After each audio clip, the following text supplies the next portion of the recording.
catch 'em all.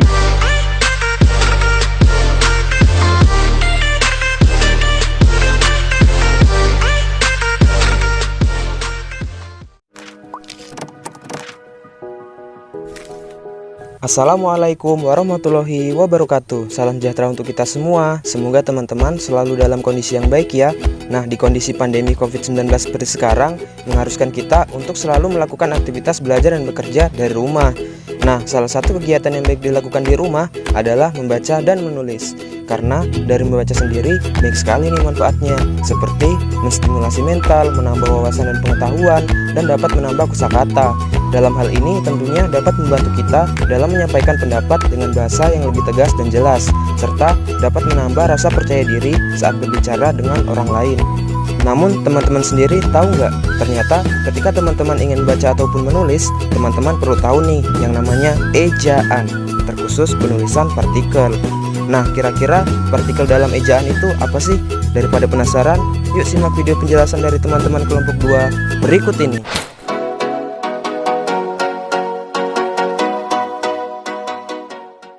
Partikel atau lebih lazim disebut kata tugas yang merupakan penungkapan atau penugasan untuk kata yang diikutinya.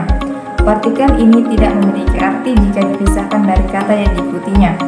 Dalam bahasa Indonesia, kita mengenal beberapa macam partikel yang akan kita bahas kali ini. Berikut adalah penjelasannya.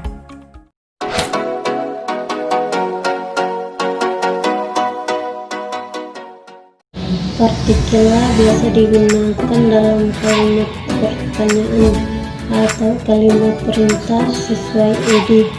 Penulisan partikel menyambung dengan kata yang mendahulunya atau kata di depannya tanpa menggunakan tanda penulisan. Contoh partikel la.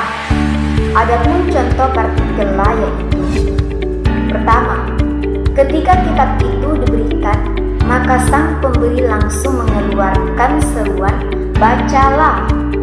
Kedua, aku tak bisa memberikan apa yang kamu inginkan, tapi cobalah meminta apa yang kamu butuhkan. Ketiga, bukalah pakaianmu yang basah itu, kemudian pakailah pakaian kering agar tubuhmu merasa hangat. Keempat, kami tak ingin bersikap lebih keras lagi, sehingga berikanlah barang bukti yang kau sembunyikan itu agar tak terjadi hal yang tidak diinginkan.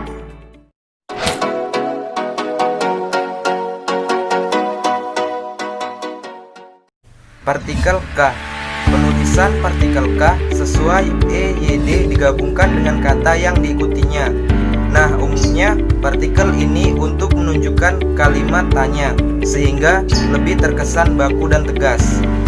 Contoh, apakah orang tuamu akan datang ke sekolah untuk mengambil hasil ujianmu? Bagaimanakah menurutmu bila perpisahan diadakan di luar gedung sekolah? Untuk apakah semua lukisan yang kau bawa ini? Siapakah pemilik rumah ini?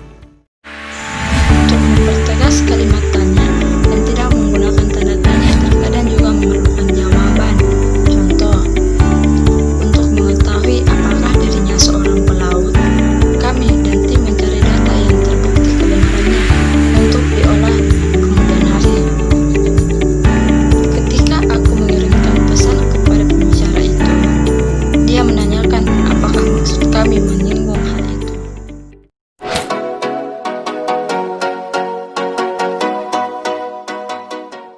Partikel pun yang penulisannya digabung terdapat dalam beberapa kata yang dibakukan. Beberapa kata tersebut adalah adapun, biarpun, ataupun, maupun, kendatipun, sungguhpun, sekalipun, walaupun, andaipun, kalaupun, meskipun, bagaimanapun. Contoh, sekalipun mereka memaksa untuk masuk ke dalam gedung, pihak keamanan tetap akan menghadang mereka. Aku akan tetap pergi ke sekolah walaupun hujan turun dengan lebatnya. Partikel pun sesuai ide penulisannya ditetapkan dengan kata yang mengikutinya. Artinya kata depan atau kata dari, ke, dan tidak boleh dihubungkan dengan kata dasar atau kata yang melengkapi. Contohnya, Adi pergi ke sekolah. Ke itu tidak boleh dihubungkan dengan kata dasar seperti pergi dan sekolah. Itu maksudnya. Kemudian partikel pun biasanya menggunakan kalimat berita. Ini sangat penting untuk memberikan kesan kepada audiens atau pendengar atau pembaca mengenai berita yang berisikan partikel. Contohnya, yang pertama, siapapun yang menjadi pemimpin, kami sebagai warga desa Bumi Kasih tetap mendukung sepenuh hati. Kemudian yang kedua, jangan mendengarkannya. Apapun yang ia katakan itu hanya untuk menguji kesabaranmu.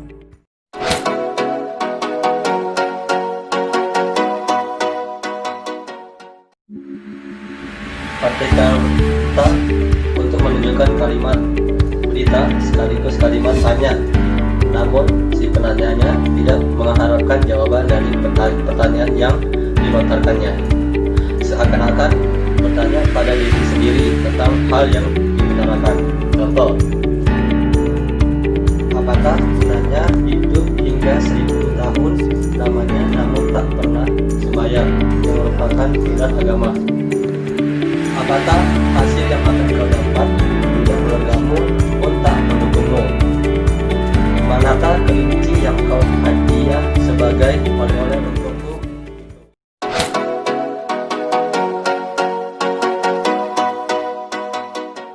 Partikel per.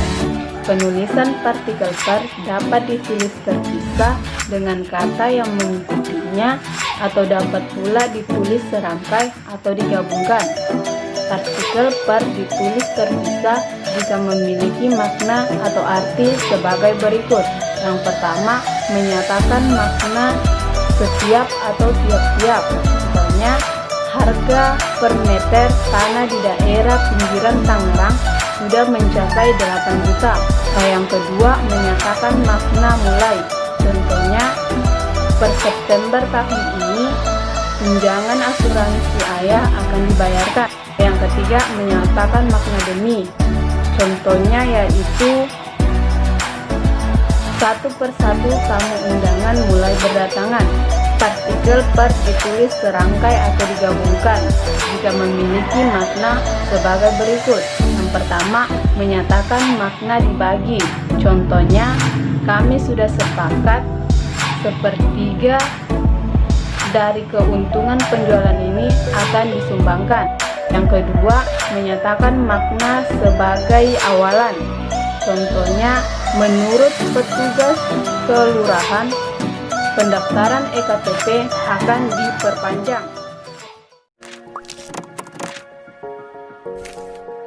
Nah, itu dia tadi penjelasan ejaan mengenai penulisan partikel. Semoga pengetahuan teman-teman semakin bertambah ya. Oke, terima kasih sudah menonton video ini. Wassalamualaikum warahmatullahi wabarakatuh. Dah.